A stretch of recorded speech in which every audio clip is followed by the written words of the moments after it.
The advice and opinions expressed by the host of Autism Live and her guests are meant solely as suggestion and should not be in any way construed as child-specific advice. The Center for Autism and Related Disorders advises working with a board-certified behavior analyst who has experience with autism before starting any intensive behavioral intervention. Any choices you make in determining your child's treatment are completely at your own discretion.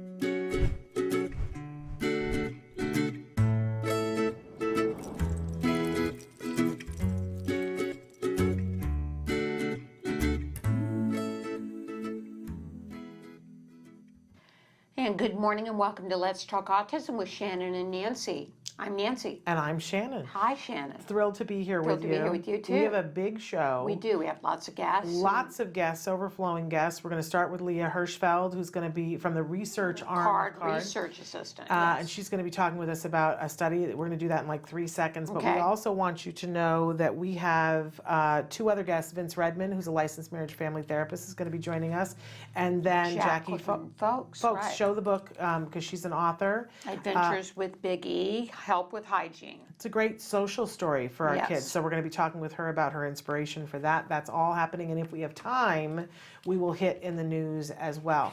But right now, via Skype, we want to welcome back to the show Leah Hirschfeld. And she is from the research department of CARD. Do you want to talk about that at all?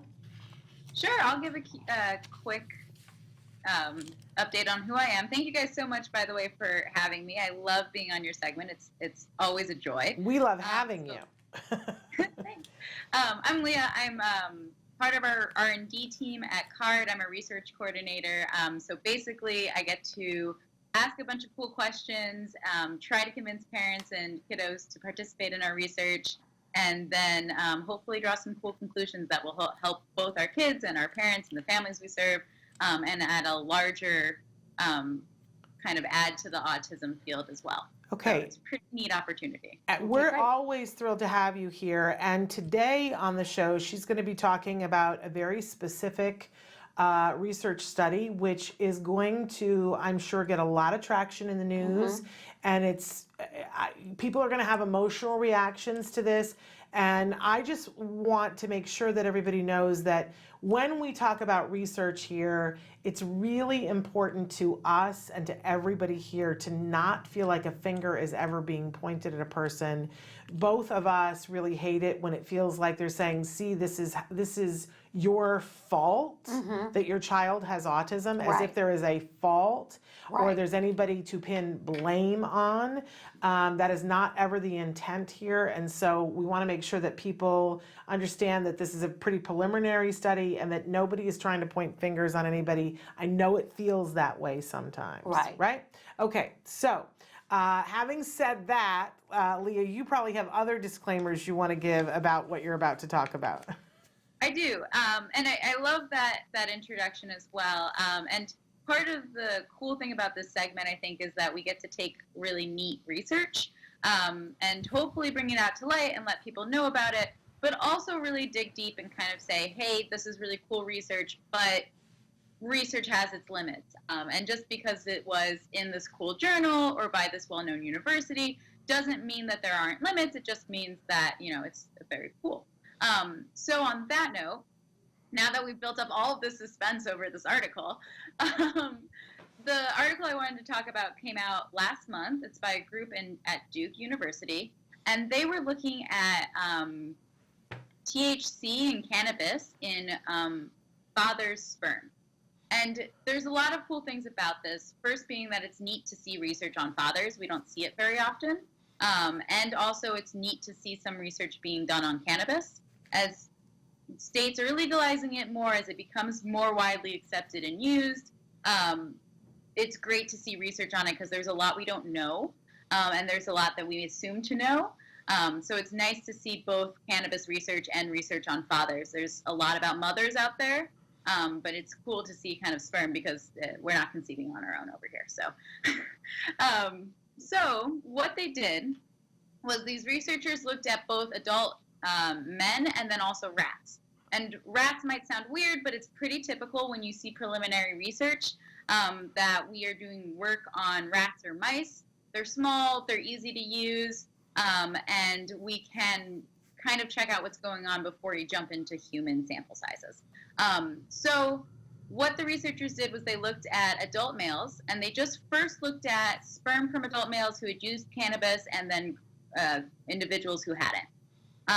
And so what they looked at specifically, and I have to look at my notes on this one, they were looking at a protein called Discs Large Associated Protein 2, or DLGAP2. And this protein they were specifically looking at because it has been associated before with ASD and other neurological disorders.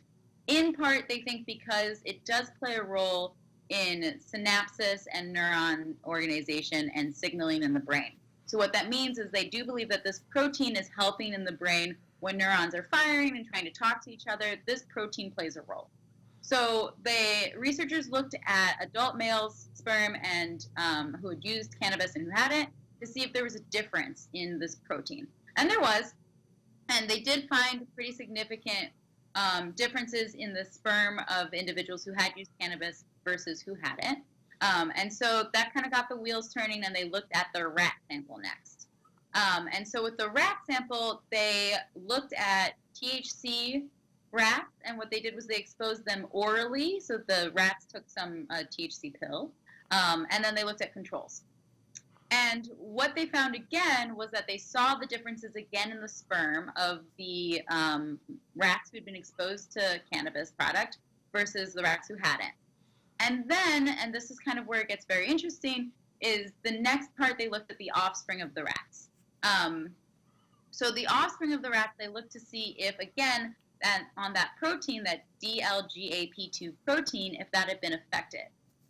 And this is where the results get really interesting because it's not super clear. The results seem to indicate that there were some differences, but they weren't statistically significant, which means statistically significant is just the term that researchers usually use when we're trying to make sure that what the results we're showing are important and matter.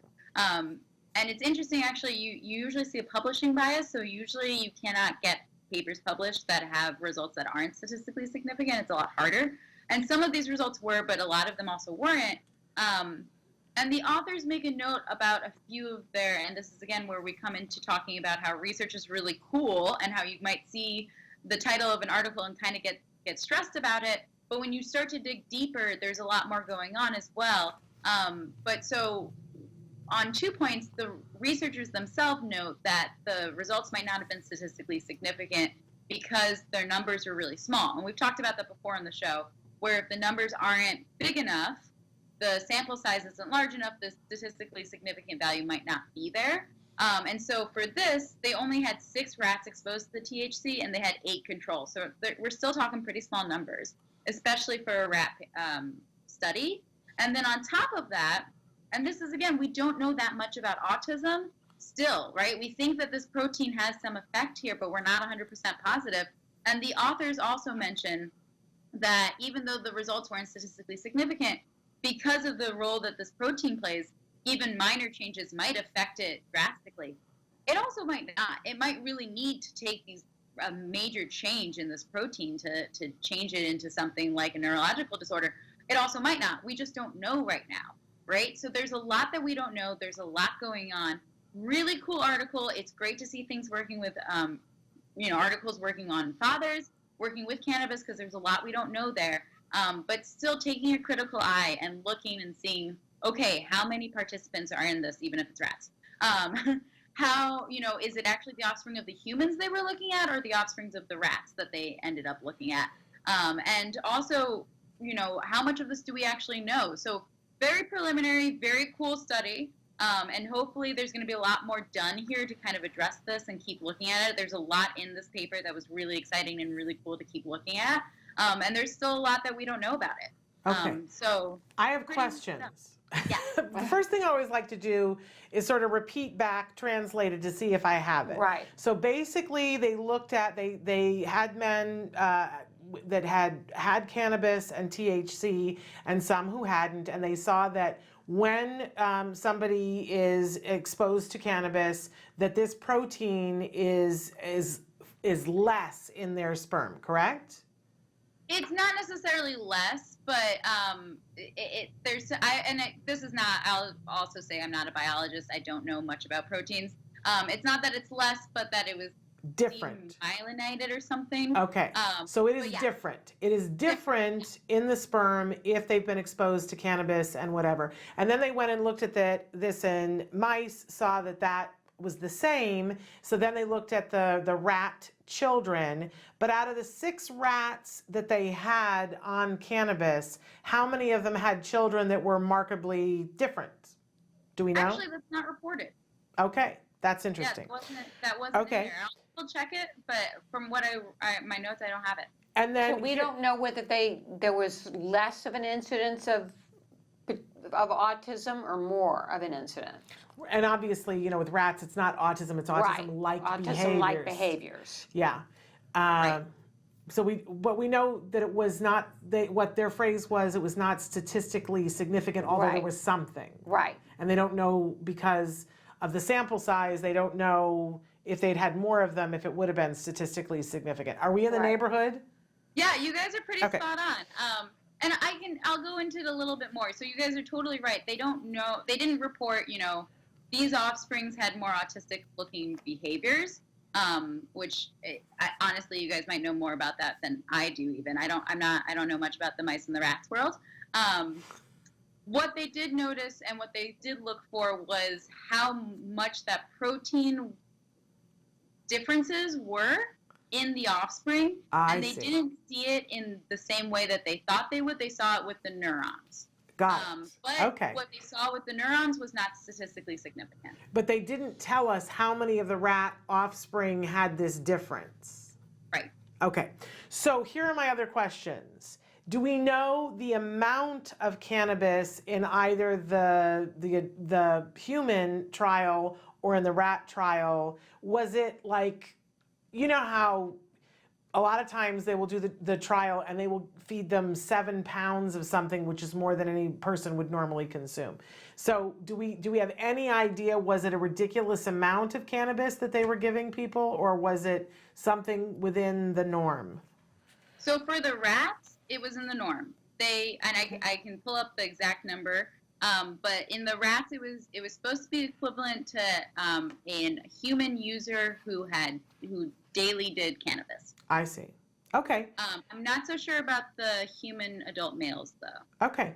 Well, they're not going to give them something Right. that would, be so harmful, Right, right. because do no harm, right? Okay. Well, it's all very interesting. Yeah. And again, we want to say preliminary. And what's the next step? Will they continue with a study of this type? And Yeah. So I think they're still going to continue working on it. I think they're going to be looking at more rats and more males. And I'm hoping, I don't know if they're going to do it specifically, but I don't know if you even can, but I'm hoping that we can kind of move that into adult males and looking Right. at their offspring as well, but that gets all sorts of more complicated. So hopefully they'll be, again, very preliminary, but hopefully they'll be expanding this to a larger section of the rats. And I'm also hoping there's other ways you can do THC. So the paper said that they specifically gave them oral, but they can do it to mimic more how you might inhale it. So I'm hoping that they also do potentially different forms of exposure to the THC to see if that also has some effect. okay. Very, very Right. Yeah, interesting. very So interesting. something that I'm sure there will be a lot more studies Right. about to see, what we come Yeah. up with. Leah, Well, you're thank you, Leah. amazing, and you always fill our minds with things to talk about. This Thank now you guys so much for having me on. It's this now always a becomes pleasure. dinner conversation, Right. right? News study, did you see? Okay, well, we're thrilled, and please give our love to everybody on the research end of things. Of course. Thank you guys so much for having us on. Thank you, Leah. Thank you. Bye-bye. Bye-bye. Bye, y'all. All right, we're going to Okay. take a quick break, and we're going to come back with Vince Redmond. Yeah. Stick with us. Dr. Grandin, what is it like for you personally to have become the most celebrated person in the field of autism? Well, I feel it's a responsibility. I get a lot of emails and letters from young kids. In fact, at the last conference I was at, I got a whole envelope of letters from kids in an English class. What makes me pleased is I think I'm inspiring a lot of kids to succeed, because I want to see kids succeed. Now, one problem I'm seeing with some of the fully verbal kids is they're not getting stretched enough. I see kids coming up to me at conferences where nobody's taught them how to shake hands. See, when I was a young child, I had to be party host at my mother's parties. I had to shake hands, say please and thank you, have table manners, learn how to shop. And I'm seeing too many situations where they aren't learning those basic skills. Yeah, so you really think they need the basic skills that every child should learn? Yes, now in the 50s, every child was taught social skills in a much more structured way. And today that's not the case. Now the so-called normal kids, they pick it up, but the autistic kids have got to be taught. Okay. And that's not being done enough. What kind of preconceptions, though, do you think most people have about relating to those with ASD? Autism is a really big spectrum. You're going all the way from Silicon Valley down to somebody with a lot of intellectual challenges. Now, the kinds of services and things a person needs is very different, those two ends of the spectrum. And I go to different places. I go to Silicon Valley, and I see a lot of people that I know are on the spectrum. And then I go see another kid that's smart at math, but nothing's being done to develop his skills, and he's getting addicted to video games. And they are the same kind of kid. The thing that I'm seeing, especially on the mild end of the spectrum, is too many kids sort of becoming the label. I'm very concerned about them getting a handicap mentality. Then I go over to the meatpacking plant, and there's a whole maintenance shop of old hippies that I know are on the spectrum, and they run that maintenance shop, and they've been there for years and years and years. Why do you think the numbers, 1 in 68 now, have risen so dramatically? I think on the mild end of the spectrum, it's increased detection. Because I can think of kids I went to elementary school with, kids I went to college with, that today would be diagnosed on the spectrum. I think that's a big part of it on the mild end of the spectrum.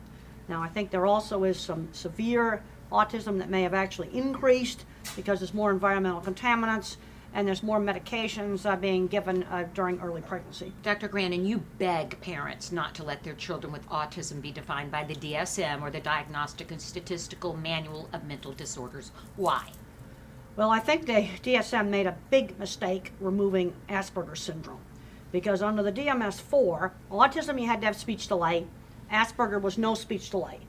Now, you could argue scientific reasons for taking out the speech delay stuff, but from a service provider standpoint, you know, the kind of services that somebody who's nonverbal has is different than a mild kid with Asperger's.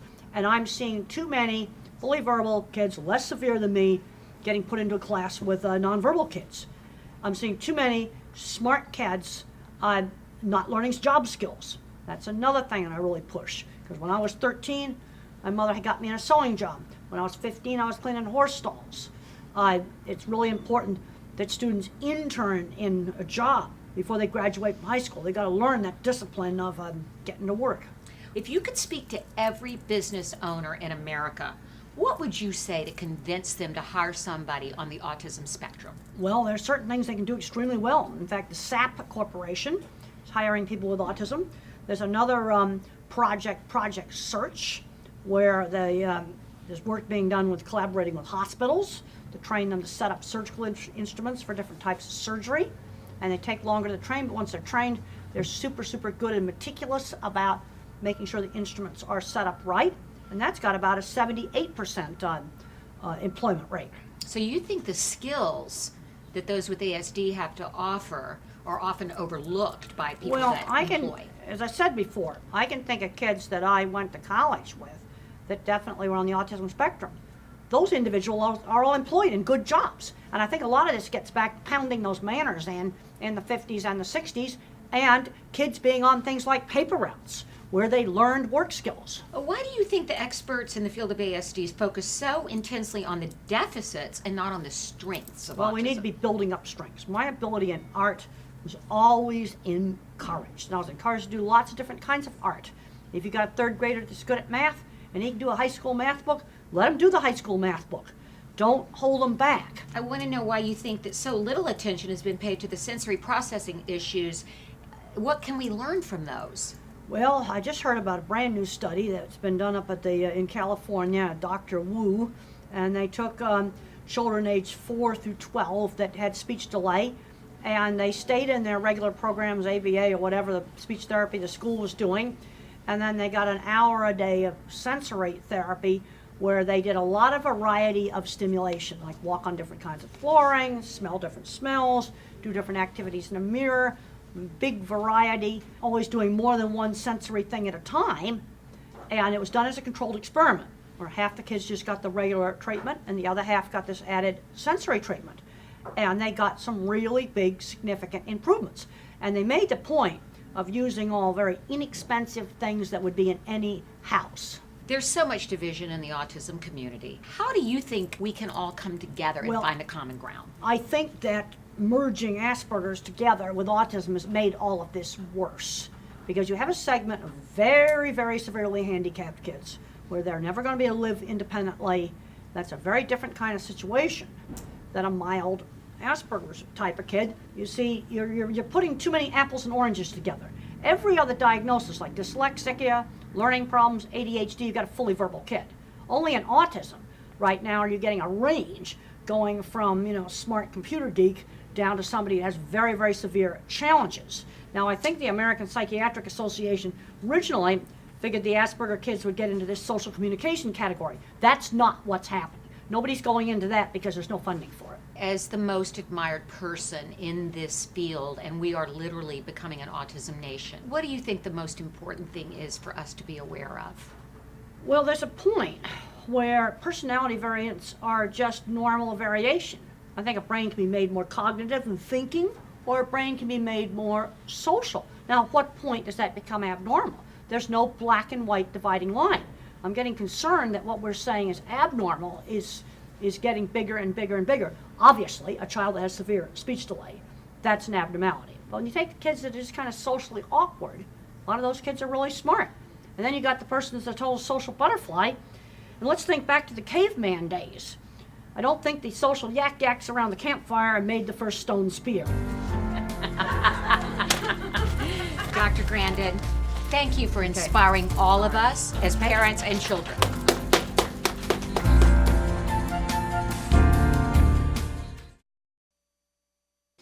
And we are back, and as promised, now we have Vince Redmond, who is our Card Family Services Director, and he is going to talk to us a little bit about desensitization over the holidays, because we've got Halloween coming up, and then right after that, it seems like Thanksgiving, and things just one after the other, right, Shannon? And Nancy and I were talking about this earlier, that a lot of times when we talk about it is the week before Halloween. Right. And sometimes some of the things that help to reduce the stress are things that you start now. Right. So we thought, well, let's just, there was a nip in the air last night here in Los Angeles. Yes, there was. It And felt like I've already fall. been talking about the holidays because I I'm know. all rev for it anyway.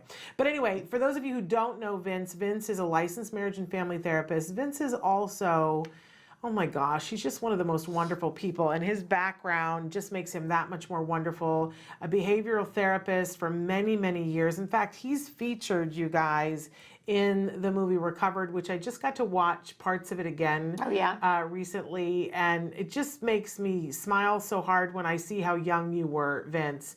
It makes my face hurt. And I mean, come on. Vince is a very handsome man, but then you see him when you were just a boy and doing therapy. 25, I think, yeah. Man, it's just amazing to see how you have grown and how you have worked in this field for so long, adding value to so many families.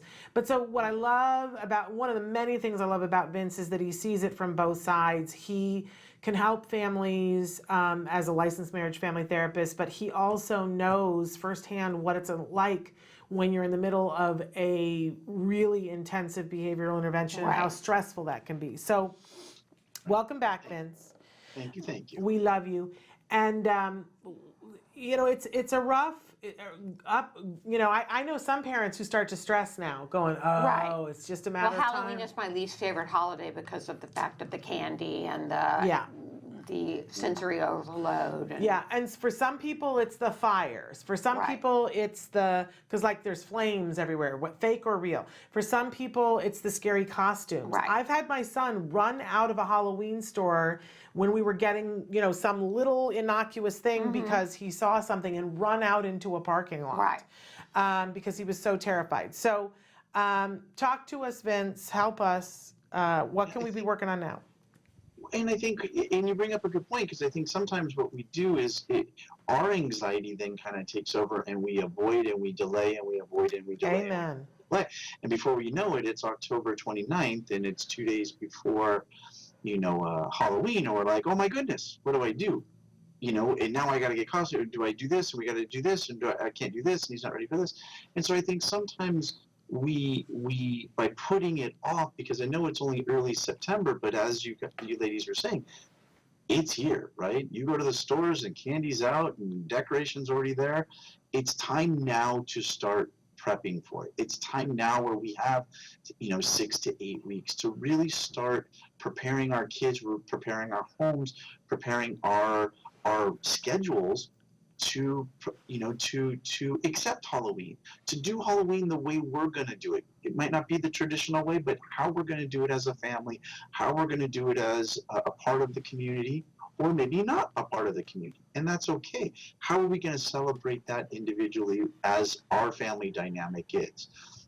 But to do that, we need to start that now. We need to start laying that out by what are some of the things that are problematic. Is it transitions? Is it candy? Is it, the costumes, right? And we can start coming up with resolutions. We can start coming up with solutions on what to do so that the kids have a good time. The kids actually have a memorable and positive event. But I think the idea of, okay, October is 3 weeks away, is that 3 weeks is going to creep up on us like 3 hours. And before you know it, it's going to be the middle of October before we start working on that. And that might not be enough time. That might not be enough time to do everything that we might need to do, because we already have very busy schedules and very busy lives. So go ahead, and your first suggestion is then to have your own timetable, which may be early by other people's standards, but for you may work. Right. And create your own holiday. It could be on Halloween, we'll use Halloween as our example, but maybe it's not on Halloween. Maybe it's on the day before. Maybe it's something that we do with our own church or our own school or our own neighbors, or just maybe our own family. Let's create what's going to be the best for your family. We can do things to make the actual Halloween date successful for all the kids, but maybe it's something that might be too overwhelming, too much, too many people, too many things, and we need to isolate it and keep it smaller. We can do that. We can set up an event or a day that celebrates Halloween, but maybe it's not on Halloween. Yeah. We can do that. But either way, it's creating those memories, creating those experiences for the family and for the kids. I'm really trying to be Johnny on it this year. Right. So that I don't get all the stress Have of you the decided holidays. your costume for Jen I already? I already ordered it and it came in the mail. Really, what is it? I can't say because he'll, it's like privileged information. Oh, it is, But it's a okay. very specific costume that I couldn't have gotten in a store. Right. And no, it's already been ordered and it already came because it was something you had to order with like 20 days notice. Okay. And so I already ordered it. You're already on it, Shannon. But now Good for I don't you. have my costume, so we have I to know, talk we more don't have about our that. We haven't costumes. figured that out. No, we But I haven't. will say this, that when he was little, my thing, because I love to craft, it's therapy for me. Every other year I would make a costume, or then the next year I would buy one, because I didn't have time every year to do it. But the making it did something, because then he would see it. and I would finish like one piece of it and put that on him, and that he would, there was one year where when he was little, like I don't even think he was 3, and I made him a little clown costume, and like a jester clown. And so I would make the one little shoe cover and I would put that on, and he would wear that around all day. And what I didn't realize that what I was doing was desensitizing him to it. Right. And then I made the little hat thing that had to be tied on. And the first time he put it on, I said, let me just see. And I put it on, and it was on for 3 seconds, and then it was on the floor, right? But then, then I put it on him again, and he wore it for longer. 5 minutes. And then, by the time we got to an event before Halloween, and he wore it for like 2 hours. Now on Halloween night, it didn't even last 3 seconds. But guess Exactly. what? I didn't care. Right. Because I'd already taken all the pictures before Right, Halloween. right. I'd taken him to Sears to get the pictures, right? It didn't matter what he wore on Halloween. I had the pictures, right? So, but I didn't realize how much I had desensitized him to it. And I didn't have to actually make the costume to do that, right? But you could get it early and put one piece on.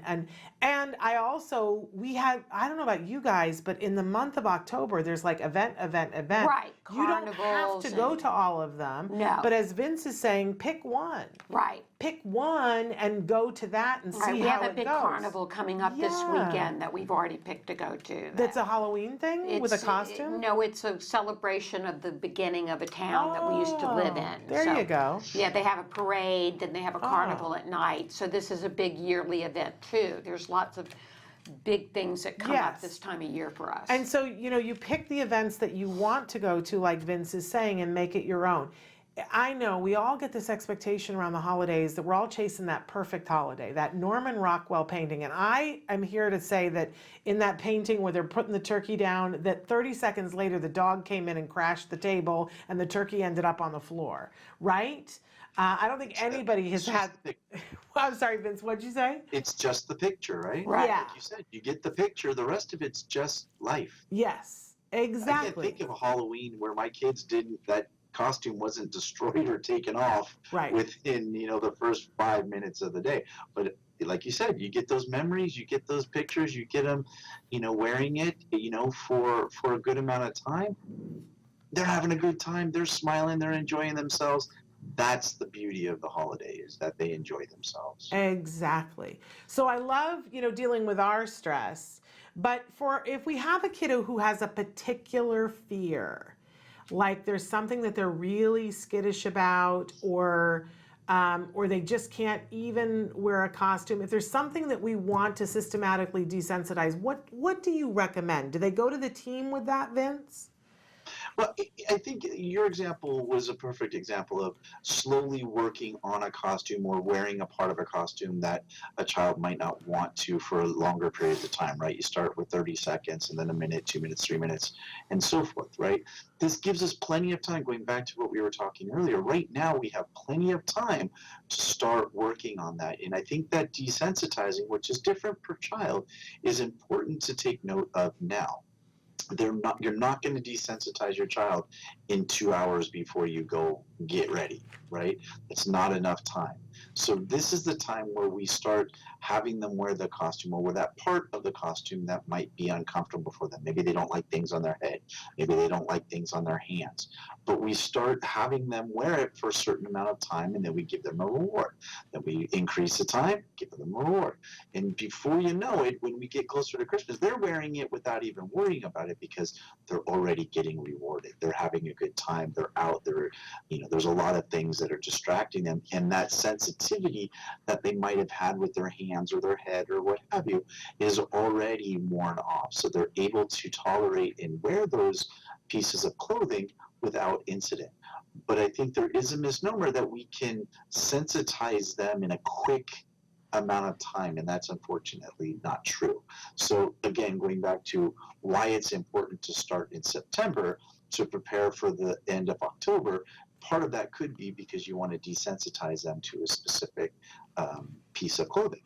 And also in terms of expectations about candy, if our children can't have candy, we can talk to them about alternatives that they can have in terms of rewards, right? I mean, there's certain candies they can and cannot. There's certain treats they can and cannot. There's certain prizes and activities that they can and cannot, right? So we use the combination. It's not just candy, right? As we all know, but it can be things that they like to eat, things that they like to do, things that they, a sticker, a stamp, a glitter, a pencil. There's different things that they might enjoy gathering and getting. I've even seen some where it was a token system and they were able to get certain tokens. And when they came home, depending on how many tokens they had, they were able to buy something, right? And again, it was something that they could eat or they could do or they could, obviously control in their home. So, what the family did is they went to their local neighbors and gave them a token. And each token had a different character on it, right? So it was something pleasurable, and so when they went, they would give them a token, say, "Hey, you get the special, Woody, token from Toy Story," and then they would get one from Bugs Life, and they would get one from different movies and what have you. So when they came home, they created their own system so that the child would get the reinforcement. They would get to eat, treats and things that were within their diet restrictions, so that they felt included, like with their siblings and the other kids. It was wonderful.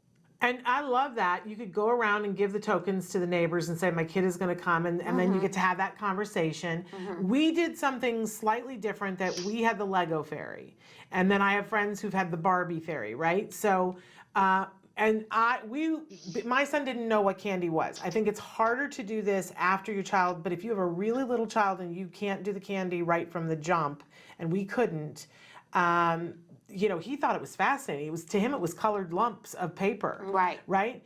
And what we started with him when he was 3 and just beginning to understand was, you get as much of that as you want, and then you leave that on the table, and the Lego fairy comes and leaves you a Lego. And back in the day, the first time it was a Duplo. And for my friend, the Barbie fairy comes and leaves a Barbie.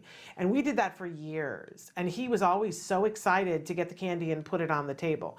But if you have a kid who already wants and knows what candy is, going around to the neighbors, let's face it, I mean, how many houses can you do? Right. Like, right. if you do 14, you're a miracle worker, right? That's like way more than you need to do. But if you had 14 tokens and went to the families and said, here, give this to my kid, then you could avoid the candy thing altogether. Right. And that wouldn't be a bad thing, to go to those neighbors' doors and say, my kid is going to be here, and I'm going to ask you to give them, and just keep that separate from my kid. Yeah. Right. What a great way to connect with your neighbors. Good idea. It is a great way to, and you can do it without a whole lot of disclosure either. You could just say, my child has severe diet restrictions, and but we want him to experience this great event with all his peers. So could you just give him this one, and I'll be with him. So when you see me, we'll give a thumbs up, and they'll know.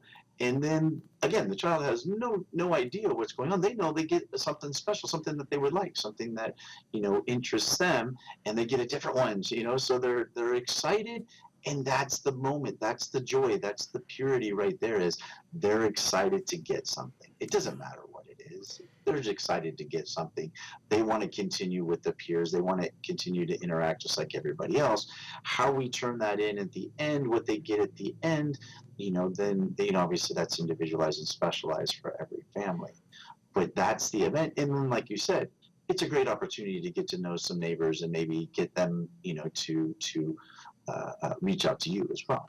And if you go to a neighbor's house and say, so my child has dietary restrictions, and I was wondering if I could ask you, if you're going to give Halloween candy out, could you just have this, and when my child will be wearing this, can you give this? And if somebody is a butthead about it, then this is not the neighbor's house to go to. Right. Right? Like, it's just like, oh, well, you and I were never going to be friends anyway. Right. And then you just cut a wide berth around their house and be like, hey, great talking with you. Because anybody who would be like, they're having to go buy candy to give away.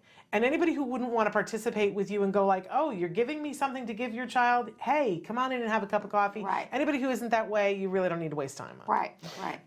All right. It's probably pretty rare, but you're right. If there is someone that's just a knucklehead, then you say thank you for your time. Yeah. Thank you so much. We'll never be back here again. right? Okay. Vince, you're Yeah, amazing. these are some great tips. Maybe in October we'll talk about what to do when you're going to dinner at somebody's house For and they're Thanksgiving, going to right. comment on everything that your child eats. Right. Maybe that's what we need to take up next month. Okay. Sounds So we good. can do it early. Thank you, Vince. All right, And thanks, Vince, for people, if they're card clients that are getting card services, where can they get a hold of you if they're interested in more marriage and family counseling? Yeah, concerns? anyone can actually reach me at my email address, v.redmond, REDMOND, at centerforautism.com. And Okay. he's a wonderful, wonderful resource. Right. Thank you, Vince. Thank you, Vince. Thanks, ladies. Have a great day. You too. Bye-bye. Okay. All right, we're going to take a short break, and then we're going to be back with Jacqui Folks and her book, Adventures with the Big E, Help with Hygiene. There we go. Stick with us.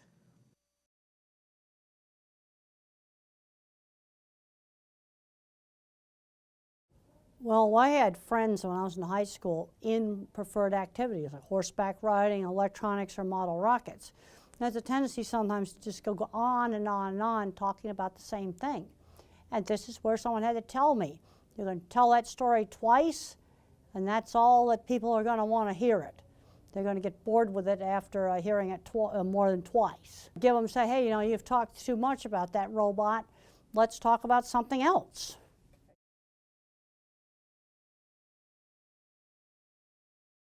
Well, let's give some examples of things that are not perfect.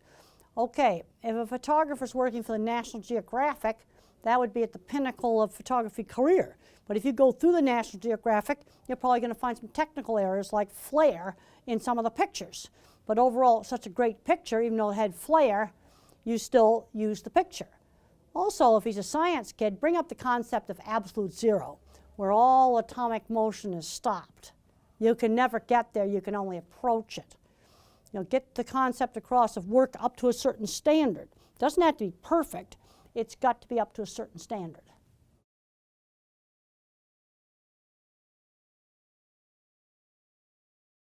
Well, when I was a young kid, there were expectations for doing things that other people want. It gets back to turn taking. I'd sit through church even though I thought it was boring. But that's something the other members of the family wanted to do.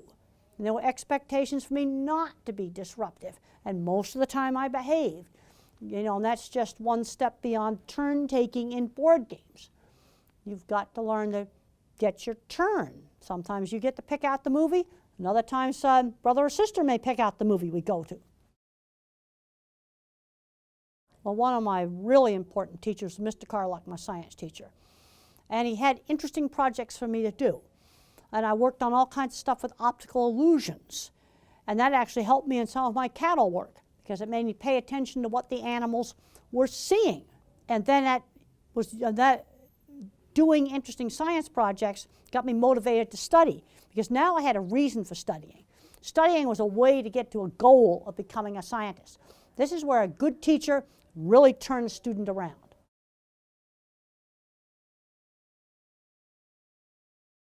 Well, there's a lot of problems in the sensory system. Distorted input, sort of like pictures pixelating with a bad satellite dish, audio cutting in and out like a really bad cell phone. A lot of the sensory systems are not working normally. In my book, The Autistic Brain, I've got a whole big section in there on sensory issues. And there's an interesting new study that's come out called Environmental Enrichment is an Effective Treatment for Autism. Now, I want to make it very clear, this does not replace ABA or speech therapy. It is an adjunct. And what's done in this, and there's a paper you can get online called Environmental Enrichment's Effective Treatment for Autism. You stimulate two senses at the same time, like maybe you do an aromatherapy, a cinnamon, something like that, touch carpet. You always changing the pair of senses that you stimulate. And one of the senses is always one of the more primitive senses, smell, touch, or balance. So there's a lot of emphasis on 8 different aromatherapies, and the people were, children were evaluated baseline. Controls got ABA and speech therapy. Experimentals got this additional sensory therapy. And then after quite a few months, they evaluated them again. And the experimental group that had the treatment had significantly better behavior. This is a refereed scientific journal article, and it uses simple household things, very simple to do. Environmental enrichment is an effective treatment for autism. You can download it online. I'll tell you some things not to do. Don't say he went to sleep, because then the child might be afraid that he went to sleep. When I was very young, we were out for a walk and came across a very flat squirrel in the middle of the road that had been run over. And it was very clear that the squirrel could not be put back together again. And that made me learn not to run out in the street, because I wouldn't want to be like that squirrel. And there's no way the veterinarian could do surgery and put him back together again. I mean, basically, death of a person, they are gone. They are gone.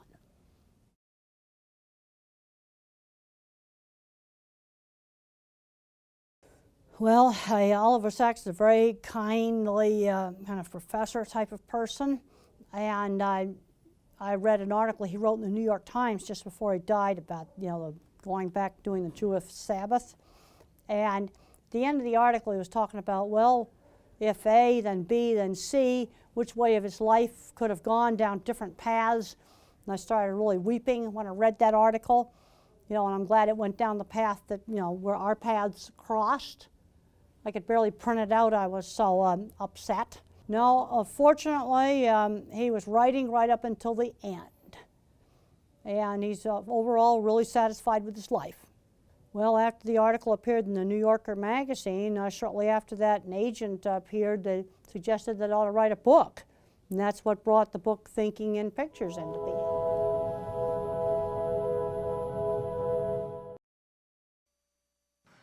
And we are back, and as promised, we have Jacqui Folks, Jacqueline Jacqui Folks, who is an author who lives in Eudora, Kansas, with her husband Mike, and she is the busy mother of 3 sons, and her middle son, Ethan, was diagnosed with autism.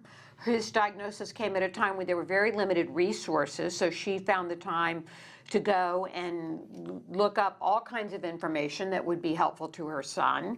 And she is co-founded the Eudora ACES, Autism Community Education and Support Society. So Jacqui, welcome to the show. Thank you. I'm happy to be here. We're happy to have you. And I'm holding up your book, Adventures with Big E, and this is Help with Hygiene. I imagine that there are going to be more in a series like this, but this is great because even this book, what I love about it, you know how when it's bedtime and it's time to read something with your child and you want to have that experience reading, but you want it to count for more. Right. This is wonderful social stories, and they have different chapters even within this book. It's not a big book, but for instance, the first one here is that Big E brushes his teeth. And then he talks through and says, he introduces himself and talks through how he brushes his teeth and why he does this and how it feels sensory-wise. But then if you want to read on, we get to see Big E do a whole bunch of things, including take a bath and Yes. all these other things all things that we want for our children to be able to do on their own eventually. But when they're smaller, we're going to help them through the different steps. I'm showing you here, Big E goes potty, and you can see that there's pretty much a task analysis that shows us all the different steps because sometimes our kids need to have this in so many different ways and so many opportunities for them to learn it over a period of time, and it can be exhausting to us as parents. What a great bedtime thing to read with your kiddo. Exactly. So love this. And as I said, other topics here including, let me just page through, Big E gets a haircut. Right. Yes. Because that can be a big thing for our kiddos. Love the illustrations. Who did the illustrations for you? An illustrator through Mascot Book Company. Well, they're just precious is what they are. And that section in particular took months of editing because haircuts were something that we struggled with for years and years and years. And I really wanted the sensory struggles to be depicted on the facial expressions. Yeah, and here we have Big E gets dressed, and he talks about the things that bug him. I love this. That there's a section here where he says, the tags, sometimes the tags on clothes bother me. Sometimes the Yes. materials feel funny on my skin. If either of those things happen, I tell my parents and they cut off the tag or find another material that doesn't bother me. Now, you know, what a wonderful thing to be able to read this with your child, not once, not twice, but hundreds of times, so that they, you know, I mean, because this is what we do at bedtime. Yes. And, you know, we can do this with lots of different things, but for a lot of our kids, this, oh my gosh, this kind of stuff can be the source of frustration, right? And these were all things Yes. you experienced with Ethan, correct? Yes, for years and years. And we still struggle with getting dressed part, dressing weather appropriate. Right. Which is one of the things, I mean, especially with social stories, depending on the developmental level, this book can be good for 2-year-olds to 32-year-olds. Right. It just, I Absolutely. mean, it's very diverse. And Ethan is now 18? He is now 19. Oh, he's 19 now, and he's able to master all of the topics in the book at this point. He struggles a little with like I said, getting dressed appropriately. We still have to help him. And, you know, I gotta say, you know, we all have young men about the same age. My Right. son just turned 16 And my son is about to be 17, about to 18. turn 18. Right? So, and the hygiene thing, you know, it's a thing. And I'm still, you know, saying to my son, these things are important to other people. I know not to you yet, but Right. they're important to other people. Right. That people will judge you, you know, if your fingernails are filthy and, you know, you haven't brushed your teeth. I can't emphasize enough how much I would have loved to have had this when he was 3 and 4, that we could have instilled all this in him. I love when Temple Grandin talks about how her mother instilled her with certain rules at a very early age, and she carries those through, and she's all about manners and hygiene and things like that, but she says her mother drilled it when she was little. Right. Oh, you guys, what a great book. So, you know, I won't let you say anything, Jackie, and I apologize for that, but That's okay. we needed to heap some praise on you. So, love that you did this. Let's start with, where can people get the book? So you can get the book directly online at mascotbooks.com, but it's also available on Amazon. It's available at Barnes & Noble. It's available in electronic book form, so you can get it in Kindle and Nook. So it's just it's only been out live since July, so it's just popping up all over these places, but those are going to be your 3 main avenues. Okay, great. Wonderful. And so let's take a minute to talk about, because we want people to realize too that you're just an amazing parent. You're the president and co-founder, as Nancy said, of the Eudora ACES, which stands for Autism Community Education and Support Society. Talk to us a little bit about that organization. A little bit about ACES. Yeah. Yes, what you do, the work you do in the community. So when Ethan was diagnosed, and I live in a small town, and there was nobody else to talk to. There weren't local autism societies. 16 years ago, there weren't all the resources now. So I just went to my local newspaper and kept putting articles out to try to meet people. And over time, I met 2 other ladies, and we together started a support group called E-Man for Eudora Mothers Autism Network. And then this over years transformed into ACES. And what we do is we just try to answer as many questions people, especially in the beginning stages of the diagnosis, have. We help people with IEPs. But the main thing we do is every April we hold an autism walk here in our small town. And our schools do not get a lot of special education funding. So we then go to the autism classes, speech, OT, IRR, any special needs classes, and get a wish list of items that they need, and then we take that money and purchase those items for this school. Okay, Oh, great. awesome. So the money you raise through the run goes to those purchases. Absolutely, 100%. How wonderful. So at this point in the game, with your son being 19 years old and having done this organization, what kind of advice do you have for parents who are just getting started now? And it's a different ball game now, right? Because there are more resources and there's more funding to get more services, but what advice would you give? Network. Network. I love it. Network, because that is what I longed for. My biggest source of information was reading Temple Grandin books, but I didn't have other people bouncing ideas off of people, never losing hope. But I think also too, just knowing, having done this for so long, you're going to try things sometimes hundreds of times and they're not going to work, and you're going to have to start over again, and that's okay. You just start over again, and you're doing the best that you can, and to just keep going. And how are you coping with Ethan entering young adulthood? How are you coping with that, and what steps are you taking with that? So we actually recently just went ahead and sought guardianship. We were hoping after all these years to be at a point where that wasn't necessary, but for us it is necessary. And he's continuing to live at home. But we, as well as I do, what keeps our kids going and keeps them out of regression is constant stimulation. So right now we have him in an 18 to 21 year adulthood bridge program. He goes twice a week to an autism program at our local community college, and he's in work study. So just like you start in preschool and you have all these steps just to get him through 12 years, we are now starting in adult transition to get him through the rest of his life. Okay, great. What an amazing story, yeah. and an amazing resource for our community. This is a great book to have to do bedtime stories with. And I love to make the reading thing interactive.